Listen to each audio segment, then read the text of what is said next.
Morning students. हम कर रहे थे चैप्टर डिमांड और आज हमारा टॉपिक है demand in the case of related goods. मतलब जो हमने रिलेटेड गुड का कंसेप्ट एक बीच में किया था कि हमारा जो अदर फैक्टर का फर्स्ट जो हम पॉइंट लेते हैं, देखो एक तो डिमांड फंक्शन में कौन सा पॉइंट आता है, प्राइस ऑफ दैट कमोडिटी। ठीक है, अदर फैक्टर्स में हमारा फैक्टर आता है जो डिमांड को इफेक्ट करता है, वो है demand in the case of related goods. अब रिलेटेड गुड किस तरह से उसके प्राइस को डिमांड को इफेक्ट करती हैं, वो हम इस वीडियो में स्टडी करेंगे। देखो हमारी जो रिलेटेड गुड्स हैं उसमें टू टाइप्स की गुड्स आती हैं। First is substitute good, second is complementary good. Substitute good and complementary good. Substitute good क्या होती है? सब्स्टिट्यूट गुड वो गुड्स होती हैं जो जिनको हम, जैसे दो कमोडिटीज हम ले रहे हैं तो उनको हम एक दूसरे की जगह पर यूज कर सकते हैं। ठीक है, those goods which we can use या which can be used in the place of each other, एक दूसरे की जगह पर उसको यूज किया जा सकता है। जैसे टी एंड कॉफी, अगर हमें टी नहीं मिलती तो हम कॉफी पी लेंगे, या कॉफी नहीं मिलती तो हम टी पी लेंगे। ठीक है, जेल पेन और बॉल पेन, जेल पेन नहीं मिलता तो बॉल पेन यूज कर लो, मतलब इनकी जगह पर हम एक दूसरे को यूज कर सकते हैं। That's called substitute goods. ठीक है, अब हम इसका शेड्यूल देखते हैं टी एंड कॉफी कि इससे सब्स्टिट्यूट मतलब एक चीज के प्राइस में अगर हम चेंज करते हैं तो दूसरी चीज के डिमांड में क्या इफेक्ट होगा, देखेंगे। टी एंड कॉफी हमने लिया है, टी के अगर prices quantity, prices of coffee and quantity, अगर टी के प्राइसेस 10 रुपीज हैं तो हम 100 कप ऑफ टी की, मतलब एक चाय की दुकान पे कह सकते हो आप, मतलब 100 कप ऑफ टी की डिमांड है अगर वो 10 रुपीज का एक कप है। ठीक है, और कॉफी का 20 रुपीज का कप है तो उसकी डिमांड कितनी है, 50 कप। 20 रुपीज का कप है तो 50 कप उसकी डिमांड है। ठीक है, अब अगर जो टी वाला है अपने प्राइसेस को बढ़ा देता है, 10 से क्या कर देता है पर कप 20 पर कप कर देता है। ठीक है, तो उसकी डिमांड क्या है, कम हो जाएगी। 20 पर कप कर दिया, टी और कॉफी के प्राइसेस क्या हो गए, सेम हो गए। देखो टी के प्राइसेस चेंज हो रहे हैं, कॉफी वाले ने प्राइस जो है चेंज नहीं किए। प्राइस किसके चेंज हो रहे हैं, टी के। कॉफी के प्राइसेस सेम हैं, टी वाले ने प्राइस चेंज कर दिए तो क्या हम टी ही पियेंगे? जब हमें पता है टी और कॉफी के प्राइसेस सेम हो चुके हैं तो कुछ लोग क्या है, प्रेफर करेंगे कॉफी को। भी हमें सेम पैसे देने पड़ रहे हैं तो हम क्यों ना कॉफी पी लें। ठीक है, टी नहीं पियेंगे तो टी की डिमांड क्या हो जाएगी, कम हो जाएगी, और कॉफी की डिमांड क्या है, बढ़ जाएगी। मतलब अगर सेम प्राइस पे हमें कॉफी मिल रही है तो हम कॉफी की तरफ शिफ्ट हो जाएंगे। टी के प्राइसेस 10 to 20 हुए तो उसकी डिमांड गिर गई।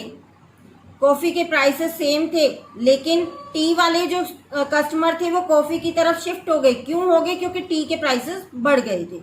ठीक है, तो वो टी की जगह कॉफी कंज्यूम करने लगे तो उसके प्राइस सेम रहते हुए भी क्वांटिटी क्या है, बढ़ गई। ठीक है, अब आपको इस तरह से शेड्यूल नहीं बनाना है, आपको शेड्यूल बनाना है इस तरह से। देखो प्राइस एंड क्वांटिटी, ₹10, देखो मैं दोनों बीच वाले को छोड़ रही हूँ। प्राइस अगर 10 है तो कॉफी की डिमांड हमारी 50 होगी। अगर प्राइस टी के 10 है तो कॉफी की डिमांड क्या होगी, 50 हो जाएगी।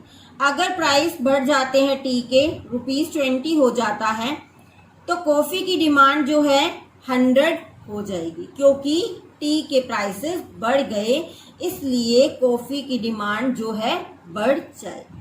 ठीक है, तो आपको ये शेड्यूल बनाना है इसमें। अब इसमें डायग्राम में भी देखोगे, आपने क्वांटिटी दिखानी है, यहाँ पर किसकी क्वांटिटी, कॉफी की दिखाएंगे, और प्राइस क्या दिखाएंगे, टी का दिखाएंगे। ठीक है, अब यहाँ पे दिखाएंगे हम, देखो 10, 20, 50 एंड 100। ठीक है, अब अगर प्राइस जो है टी के 10 रुपीज है तो हम डिमांड कितनी कर रहे हैं, कॉफी की 50 कर रहे हैं। 10 पे 50 डिमांड कर रहे हैं, ठीक है। अगर प्राइसेस जो कॉफी के 20 हो गए, सॉरी टी के 20 हो गए बढ़ के, तो कॉफी की डिमांड क्या है, बढ़ गई 20 पे 100, तो हमने 20 प्राइस पे कितनी कंज्यूम की, 100। तो इन 2 पॉइंट्स को मिलाएंगे तो हमारा क्या है, डिमांड कर्व इस तरह से जाएगा, डी हमारा अपवर्ड स्लोपिंग होगा, ठीक है। अपवर्ड स्लोपिंग किस लिए हुआ, क्योंकि इन दोनों में क्या है, पॉजिटिव रिलेशनशिप है। पॉजिटिव रिलेशनशिप मतलब अगर प्राइसेस बढ़ रहे हैं तो डिमांड बढ़ रही है।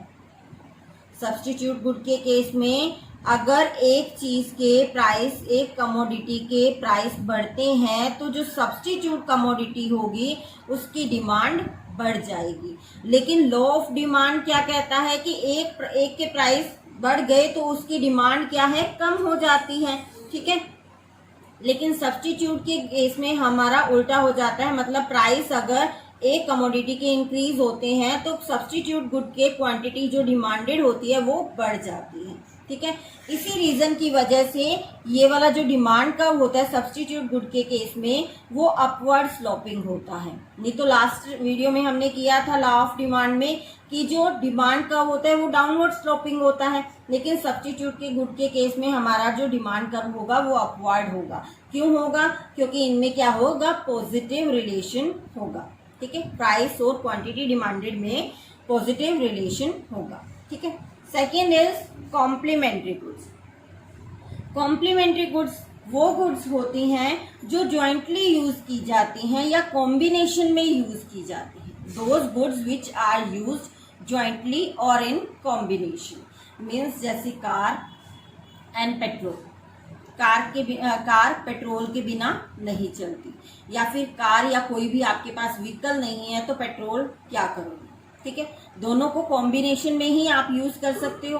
Pen and ink, pen and refill ले सकते हो, मार्कर एंड इंक ले सकते हो, मतलब इन दोनों को ज्वाइंटली ही यूज किया जा सकता है, ठीक है। पेन के बिना रिफिल से हम ढंग से नहीं राइट कर सकते, और रिफिल नहीं है तो हम पेन से राइट ही नहीं कर सकते, क्लियर। तो ये दोनों चीजें क्या है, कॉम्बिनेशन में यूज होती हैं, ज्वाइंटली यूज होती हैं, तो उन गुड्स को क्या बोलते हैं, हम कॉम्प्लीमेंट्री गुड्स बोलते हैं, ठीक है। अब इसका हम एग्जांपल लेंगे, पेट्रोल एंड कार, ठीक है। शेड्यूल देखेंगे, पेट्रोल का अगर प्राइस जो है 50 है तो हम डिमांड कर रहे हैं पेट्रोल की 5। भाई पेट्रोल ठीक दाम का है तो हमें कारें क्या ले लेनी चाहिए, 2 ले लेनी चाहिए।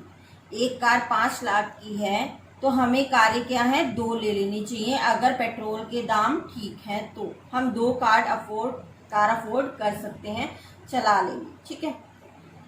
अगर जो पेट्रोल के प्राइसेस हैं बढ़ गए, 52 कितने हो गए, 100 हो गए, भाई डबल हो गए तो क्या हम अफोर्ड करेंगे, मे बी के ना भी कर पाए, कुछ एक कर लेंगे, लेकिन हम इकोनॉमिक्स में तो अजम्पशन लेके चलते हैं ना। तो 50 से अगर 100 हो गए, बहुत डबल हो गए प्राइसेस जो पेट्रोल के, तो उसकी डिमांड कितनी है, 2 लीटर हो जाएगी पेट्रोल की, और उसके साथ साथ ही जो कार की डिमांड है वो भी क्या रह जाएगी, 1। जिसके पास 2 है वो भी कहेगा भी पेट्रोल महंगा होगा, मुझे एक कार सेल कर देनी चाहिए, मैं अब अफोर्ड नहीं कर सकता 2 कारें चलाना, ठीक है, मुझे एक कार सेल कर देनी चाहिए, ऐसे पड़ी तो खराब ही हो जाएगी, ठीक है। तो मतलब प्राइसेस किसके ज्यादा हुए, पेट्रोल के ज्यादा हुए, इफेक्ट किसके पड़ा, कार की डिमांड के ऊपर पड़ा, ठीक है। तो इसका शेड्यूल भी हम दोनों को कट करके, बीच वाले दोनों को कट करके प्राइस पेट्रोल का लेंगे और कार की डिमांड देखेंगे। देखो पेट्रोल का प्राइस ले रहे हैं हम, क्वांटिटी ले रहे हैं डिमांडेड कार की। अगर पेट्रोल के प्राइसेस ₹50 है तो हम 2 कारों की डिमांड कर रहे थे, और अगर ये प्राइसेस बढ़ गए, ₹100 हो गए पेट्रोल के प्राइसेस, तो हम कार की डिमांड भी कम कर देंगे, कितनी हो जाएगी, 1 हो जाएगी, ठीक है। अब यही हमारा लॉ ऑफ डिमांड कहता है कि प्राइस इंक्रीज हो गए तो डिमांड क्या हो जाएगी, डिक्रीज हो जाएगी, इनवर्स रिलेशनशिप हो गया। तो इसमें आपका शेड्यूल कैसा, ये जो ग्राफ है ये आपका कैसा बनेगा, डीडी कर्व आपका डाउनवर्ड स्लोपिंग बनेगा, ठीक है। देखो 50 पे कितना हम डिमांड कर रहे हैं, 2। 50 पे हमने 2 डिमांड करी, ठीक है। 100 पे हम डिमांड कर रहे हैं 1, 100 पे हमने 1 डिमांड कर रहे हैं, ठीक है। मिलाएंगे तो हमारा क्या आ जाएगा, डी कर्व आ जाएगा डाउनवर्ड स्लोपिंग, ठीक है।